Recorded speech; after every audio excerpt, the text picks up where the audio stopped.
versículo 22. Marcos 8, versículo 22. Marcos 8, versículo 22. Glória a Deus.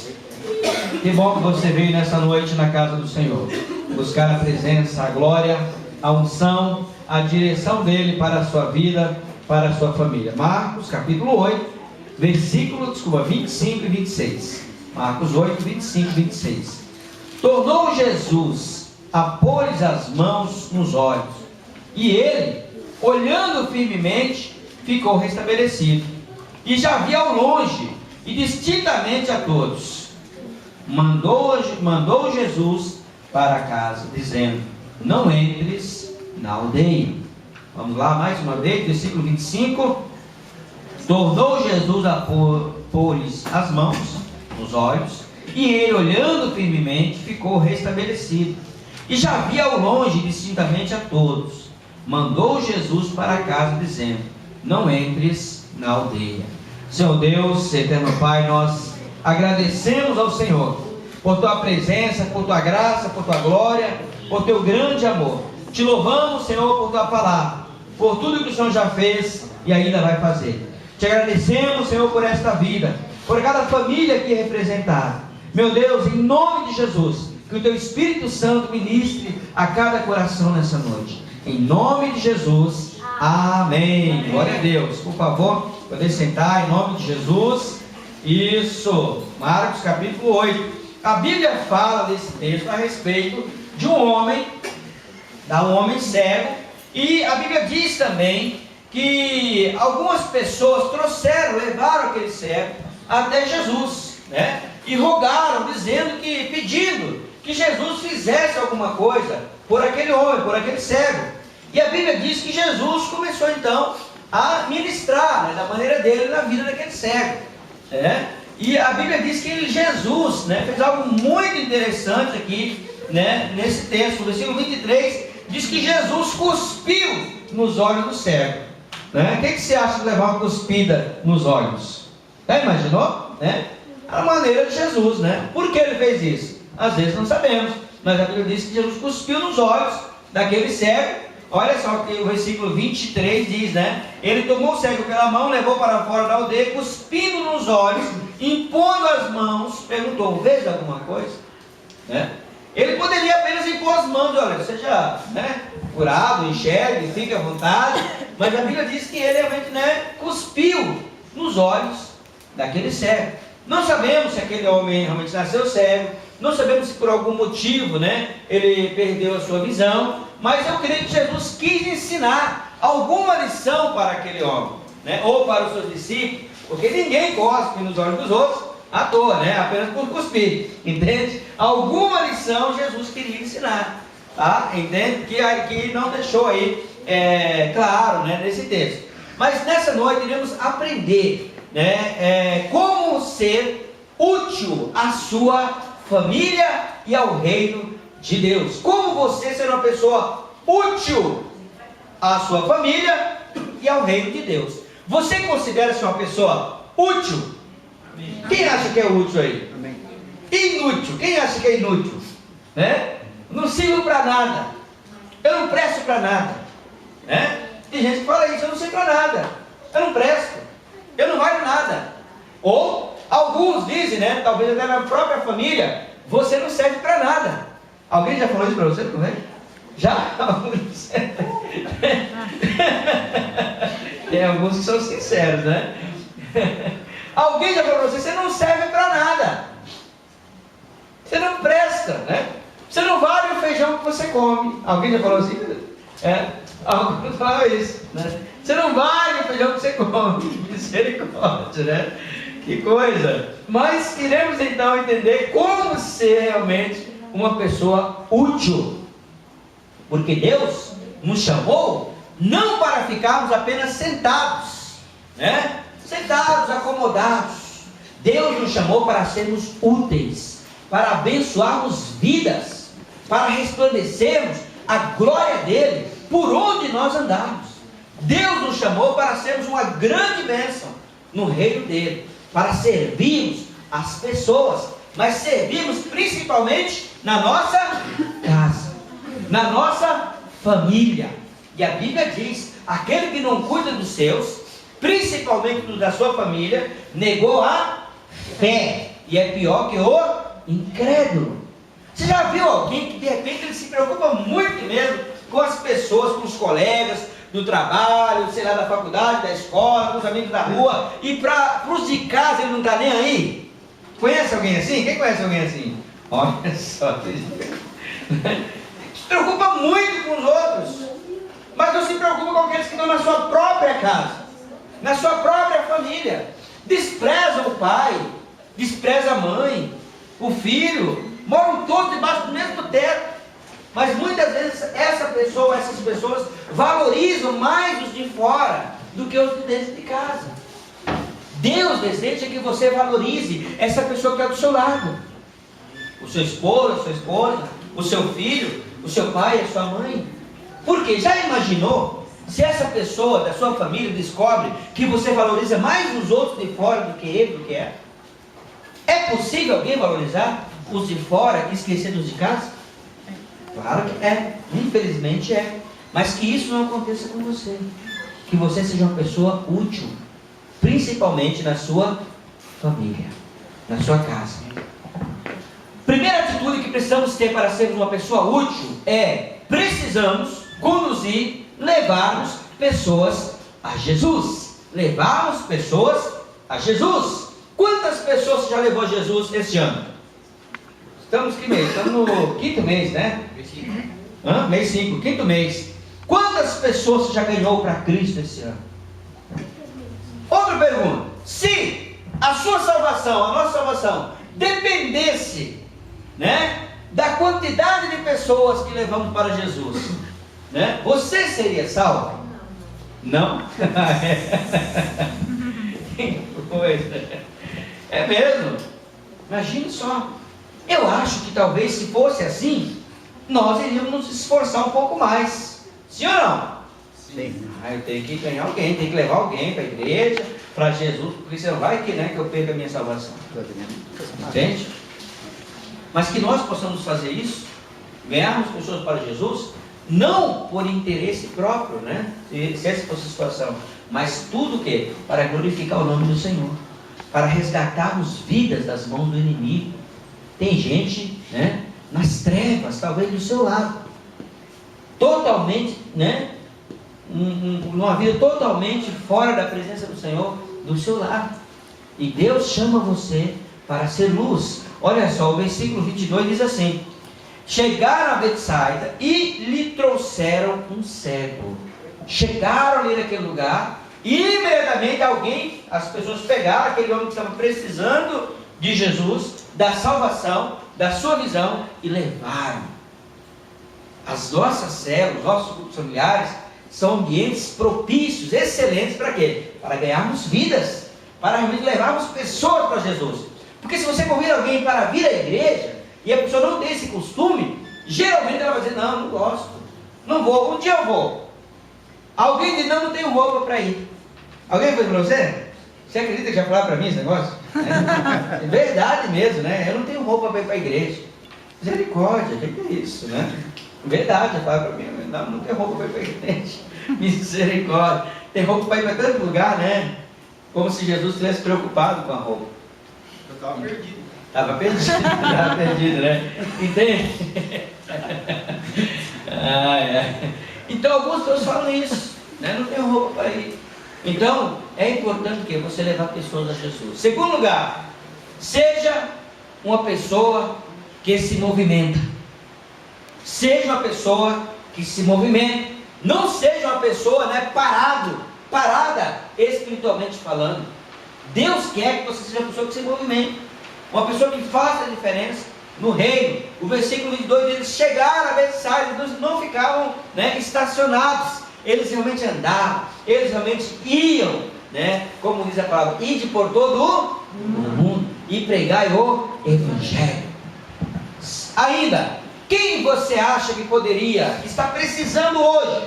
Você conhece alguém que hoje realmente está precisando muito de Jesus? Está precisando muito de ser salvo, de ser alcançado? Todos nós conhecemos alguém. A nossa missão é levarmos essa pessoa a Jesus. Terceiro, melhor dizendo, precisamos interceder pelas pessoas. Tem muita gente que diz, não, aquela pessoa é muito difícil. Aquela pessoa lá, acho que ela nunca vai se converter. A palavra diz lá em Zacarias o seguinte: não é por força nem por violência, mas pelo meu espírito, diz o Senhor. Amém? Amém. Pelo meu espírito. Ou seja, você vai orar, você vai jejuar por essa pessoa, e é Deus, é o Espírito Santo que vai tocar no coração dela, que vai começar a fazer mudança. Você imaginou que um dia você estaria na igreja ouvindo a palavra? Olha só, não, né? Quem era você no passado? Né? Terrível. Dizia não às coisas de Deus, não ao Evangelho, fugia longe. Mas alguém orou por você. Eu tenho certeza que alguém orou por você. Mesmo, quem sabe, sem você saber, essas pessoas oraram por você. Da mesma maneira, nós também precisamos orar para que Deus trabalhe em muitos corações. Para que Deus transforme muitos corações. E a Bíblia diz, muito pode a oração do justo em seus efeitos. Você tem costume de orar? Amém. É mesmo? Amém. Quantas horas você ora por dia?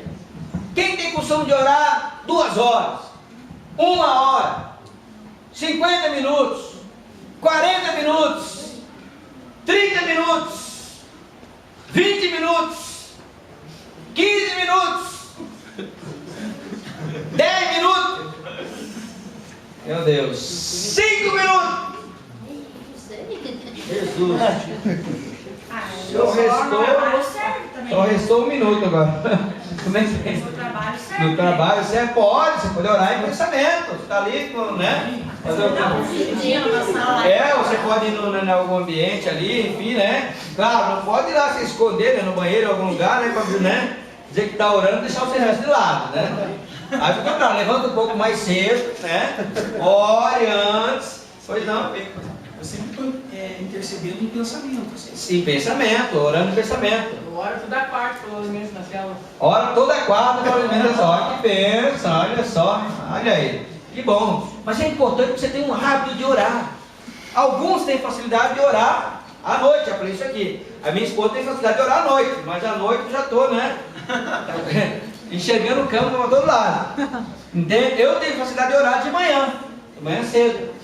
Mas, então você precisa encontrar o seu momento. Porque de repente você não está orando, porque você não encontrou ainda o seu momento. E você realmente vai estar ali mais à vontade na presença do Senhor. Você precisa descobrir isso e começar a orar. Começar a falar com o Senhor. Quanto mais você ora, mais e mais o Espírito Santo vai ensinando você a orar. Os discípulos falaram para Jesus: Senhor, ensina-nos a orar. Não sabemos orar como convém, mas o Espírito Santo intercede por nós com gemidos inexprimíveis, diz a palavra. Mas é necessário o quê? Começar. Quando você começa, você vai desenvolvendo aos poucos. Essa é a arma do cristão. Sabe por que tem muitos cristãos fracos hoje? Porque não oram, não jejuam, né? Não fazem nada disso, não lê a Bíblia. Aí fica o quê? Fica sem poder, sem autoridade. O mal vem, o vento vem e derruba a casa. Agora, quando você ora, quando você jejua, quando você lê a Bíblia, aí sim, você está revestido pelo poder de Deus, buscando a sabedoria do alto e cheio da autoridade espiritual. Amém. Ou seja, você vai colocar a sua casa em ordem através do jejum, da oração e da palavra. Talvez as pessoas na sua casa não tenham sabedoria para lidar, mas se você é uma pessoa que ora, que jejua, que lê a palavra, você vai ter sabedoria, você vai ter direção, e é isso que Deus quer realmente para a sua vida. A Bíblia diz que as pessoas rogaram por ele, oraram por aquele homem. Então, comece a orar por aquele homem, por aquela mulher, por aquele jovem, aquela criança, aquele adolescente. Comece a colocar essa pessoa ou essas pessoas diante do Senhor. 4 lugar, entenda que existem pessoas, né, que necessitam de um empenho maior, de um esforço maior. Conhece alguém que quase foi para o Evangelho? Quase, mas chegou bem perto, e de repente, né, retrocedeu, deu uma desandada. Alguém que até sentou aqui nesses lugares, ouviu, quase foi. Então, você precisa ter paciência com essa pessoa. Quantas vezes pessoas insistiram com você, para você vir aqui hoje? Quantas vezes você ouviu a palavra? Quantos convites você recebeu? Tem pessoas que precisam de um empurrãozinho a mais, né? De uma força a mais. Olha só o versículo 23. Ele tomou o cego pela mão. Jesus pegou, vem cá, eu vou ajudar você. Tem gente que precisa de um apoio a mais, de um cuidado maior, de um discipulado mais profundo, para poder amadurecer na fé. Você considera-se uma pessoa, né, madura na fé? Não. Não? É mesmo. Um crente superficial ou um crente profundo no Espírito?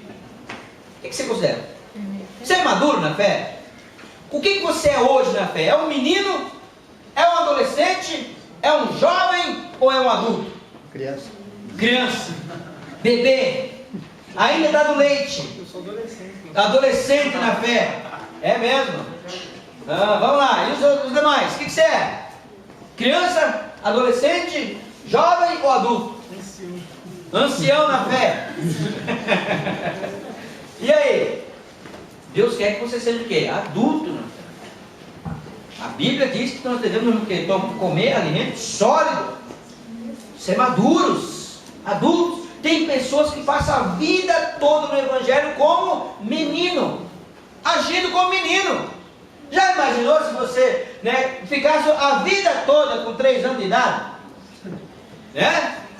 Passasse toda a sua vida com 1 ano de idade, mentalidade, mente de criança, de 1 ano, de 2 anos, de 3 anos, de 3 meses. Tem gente que na fé é assim, está 20 anos no Evangelho, mas a mentalidade espiritual é de criança, é de bebê. Deus deseja que você seja o quê?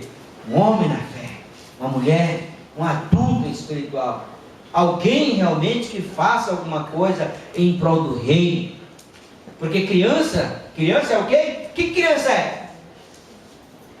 Que criança é? Imatura? O que mais? Sapeca? Quem falou?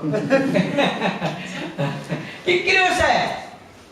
Criança é dependente. É ou não é? Criança é dependente, depende dos outros. Tem cristão que é um eterno dependente dos outros, né? Crente 6 horas. Crente 6 horas, né? 6 horas por mim, né? Eterno dependente da fé. Entende? Não cresce. Sempre dependendo das orações dos outros. Claro, é importante orar um pelos outros, mas não a vida toda. Vamos em frente. Muitos precisam sair do lugar ou dos contatos que poderão atrapalhar a sua fé. Olhando aí para a sua vida, seu coração, você está andando em algum lugar que tem atrapalhado a sua fé? Tem andado? Quem são os seus amigos e as suas amigas? Eles dão realmente conselhos bons para você? Ou ele diz, não, curta a vida, libera, né, as suas emoções, vai lá, faz tudo que você tem vontade. Velho, a vida é curta, faz tudo, vai lá. Quem são os seus amigos?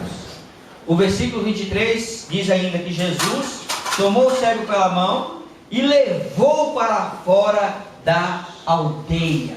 Levou para fora da aldeia. Por que Jesus levou o cego para fora da aldeia? Ele não poderia ter feito aquilo naquela aldeia? Por que ele tirou o cego daquela aldeia? Porque naquela aldeia talvez tinha muitas pessoas incrédulas. Pessoas realmente que não mereciam, podemos dizer assim, ver tal coisa. De tão incrédulos que eram. Entende? Você precisa fugir das más companhias. Porque as más companhias corrompem os bons. Quem já viu alguém sair da presença do Senhor por causa de má companhia? Olha só, quanta gente. Você saiu? Você já viu? Exatamente, querido, né? As coisas começam aos poucos. Ah, meu amigo, cuidado com esse amigo. Cuidado com esse amigo. Entende? Às vezes eu fico triste ao ver um cristão, né, na roda dos escarnecedores, se detendo no caminho dos pecadores. Claro, você convive com as pessoas, no seu trabalho, na sua vizinhança, na sua família, tem pessoas que não conhecem a Deus ainda, mas estabeleçam limites, não se envolva demais. Salmos 1:1 diz: bem-aventurado o homem e a mulher, que não anda segundo o conselho dos ímpios, não se detém no caminho dos pecadores, nem se assenta à roda dos escarnecedores. Antes, o seu prazer está na lei do Senhor, e na sua lei medita de dia e de noite. Será como uma árvore plantada junto ao ribeiro de águas, que dá o seu fruto na estação própria, cuja folhagem não cai e nem murcha, e tudo que fizer prosperará. Amém? É isso que Deus quer para você. Mas você precisa o quê? Fugir das más companhias. Foge longe. Vamos em frente. Para realmente você ser uma pessoa útil ao reino de Deus, entenda que muitos não conseguem ver a glória de Deus. Precisam ainda de um toque especial. Muitas estão vindo na sua casa. Você já falou tanto para aquela pessoa, já evangelizou tanto, e ela precisa de um toque muito especial. Olha só o versículo 23 aqui diz o seguinte, parte B. Levou para fora da aldeia, primeiro ele quê? Pegou pela mão, levou para fora da aldeia, cuspindo nos olhos, impondo-lhe as mãos, perguntou: você está vendo alguma coisa? Que coisa, né? Tem gente que é difícil, né? Olha só, pegou, tomou o cego pela mão, levou para fora da aldeia, cuspiu nos olhos, impôs as mãos e perguntou: você vê alguma coisa? Tem gente que é assim. Você precisa insistir um pouco mais. Você precisa realmente andar com ela um pouco mais. Você precisa orar um pouco mais por ela. Precisa realmente aconselhar um pouco mais. Será que tem pessoas assim? Você aconselha e fala: tá bom, vou fazer. Aí depois você vira as costas e ela faz tudo ao contrário, né? Tudo ao contrário que você ensinou. Aí você fala o quê? O que você fala? Não vou ensinar mais. Não vou ensinar mais. Ah, deixa quieto. Não dá ouvido, cabeça dura. O nosso desejo humano é esse. Ah, deixa eu falar. Entende? Mas Deus quer que você insista um pouco mais com essa pessoa. Aconselhe ela mais uma vez. Fale com ela mais uma vez. Quem sabe uma hora ela vai dar ouvido. Algumas pessoas precisam de um toque especial. No físico, na alma, no espírito, tá? Em tantas áreas da vida dela. Entenda, para você ser uma pessoa útil, que muitos já foram tocados por Cristo. Muitos já foram tocados por Cristo. Mas muitos estão com Jesus, mas ainda não estão totalmente libertos. Muitos estão com Jesus, mas ainda não estão totalmente libertos. Ou seja, todos nós sempre precisamos ou precisaremos melhorar. Quem concorda com isso? Amém. Nunca estamos ou estaremos bons suficientes. Não caia nessa. Eu sou, né? Eu sou a última pedra da coroa, né? Misericórdia, não é bem assim que funciona. Olha aí para o seu coração, vê se não tem alguma coisinha que precisa ser mudada ainda hoje. Hoje. Tem ou não tem? Tem. Claro que tem, todos nós temos. Qual é a sua maior luta? Hã? Qual é a sua maior luta? Coloque isso diante do Senhor nessa noite. Coloque isso na presença do Pai nessa noite. Porque a Bíblia diz que foi pela liberdade que Ele nos libertou. Então faça isso. Algumas pessoas realmente precisam, né, ser libertas. Versículo 24. O cego, levantando os olhos, depois que Jesus pegou pela mão, levou para fora da aldeia, cuspiu nos olhos dele, impôs as mãos sobre ele e perguntou: vê alguma coisa? Versículo 24. O cego, levantando os olhos, respondeu: vejo as pessoas como árvores que andam. Olha só que coisa. Ainda não estava bom. Entende? Tem pessoas que são assim. Entende? Você vai falando, você fala, e quando você acha que o negócio já está, né? E a pessoa entendeu, compreendeu, está na luz, de repente ela está um pouco nas trevas, um pouco na luz. Se é que existe meio tempo. Entende? E ele diz: olha, estou vendo as pessoas. Talvez eu diga: nossa, glória a Deus, aleluia, né? Mas eu vejo como árvores que andam, né? Está meio embaçado ainda. Tem gente que é assim, visão espiritual embaçada. Como é a sua visão espiritual? É uma visão clara ou você tem uma visão embaçada? A respeito das coisas de Deus. Como você é lá na sua casa? É uma pessoa que vê todas as coisas de uma forma clara ou vê as coisas de uma forma embaçada? Vamos em frente. Estamos quase concluindo. É importante para você ser uma pessoa útil entender que outras pessoas algumas pessoas precisam ser visitadas, tocadas e purificadas por Deus. Versículo 25. Tornou Jesus, mais uma vez, a pôr as mãos nos olhos, e ele, olhando firmemente, ficou restabelecido e já via ao longe, distintamente, a todos. Que luta, hein? Algumas pessoas não têm a paciência com essa pessoa ou com essas pessoas. Entenda que Deus deseja que os seus filhos enxerguem longe, cresçam e tenham visão espiritual. Aquele homem, olhando firmemente, já via ao longe. Deus quer que você levante, enxergue longe, seja uma pessoa de visão espiritual. Comece a ver situações que poderão prejudicar a sua casa, a sua família, de uma forma antecipada. Amém? Antecipada. Tem gente que só vê as coisas quando de repente, a casa está caindo. Se é uma pessoa com visão espiritual, já começa a ver tudo antecipadamente. Já começa a organizar as coisas, arrumar as coisas antes de tomar grandes proporções. Deus deseja fazer com que você veja as coisas que estão realmente causando ou poderão causar perigo para a sua casa. Deus quer que você veja antecipadamente. Veja antes. Visão aberta. Cuide da sua casa, da sua família. Por fim, Deus nos orienta para você ser uma pessoa útil. Entenda que Deus nos orienta a fazer o quê? A não voltar à velha vida. Não volte à velha vida. Lembre de onde Deus te tirou. Quem era você? Onde você estava? Quantos caminhos tortuosos você andou? E tem gente que ainda tem saudade do mundo, né? Será que tem gente que é assim, tem saudade? Está na igreja, mas de vez em quando tem saudade da velha, da velha vida, da velha pessoa, da velha criatura. Tem saudade dos amigos, dos bares, dos botecos, Misericórdia, dos bailes, das baladas, do bailão, dos garrafões de vinho. Misericórdia, esquece isso, querido.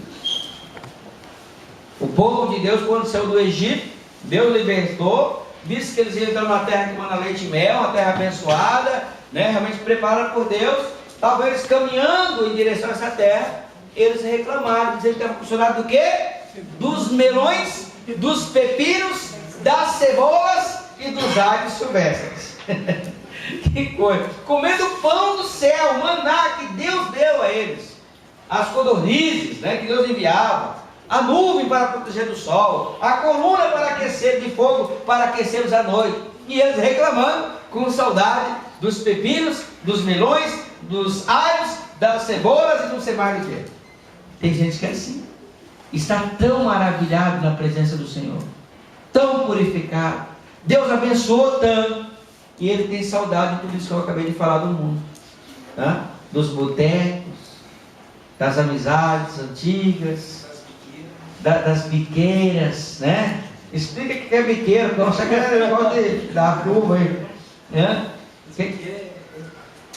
ponto de tráfico. Ponto de tráfico, saudade das biqueiras, Aquele mundo de treva, escuro, Esperando o traficante. Só esperando o traficante, assustado, Será que alguém está me vendo? Vi algum conhecido já, se abaixa, se esconde. É bem assim? É bem assim, é verdade, fica, Entende? Daqui a pouco, deve, não paga, o traficante fala, isso não é vida. Isso é escravidão. Deus quer que você realmente não olhe para trás. O versículo 26, Jesus diz, mandou Jesus para casa dizendo, não entres na aldeia. Não entre lá naquele lugar.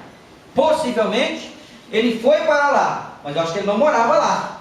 Ele falou, não entre naquele lugar.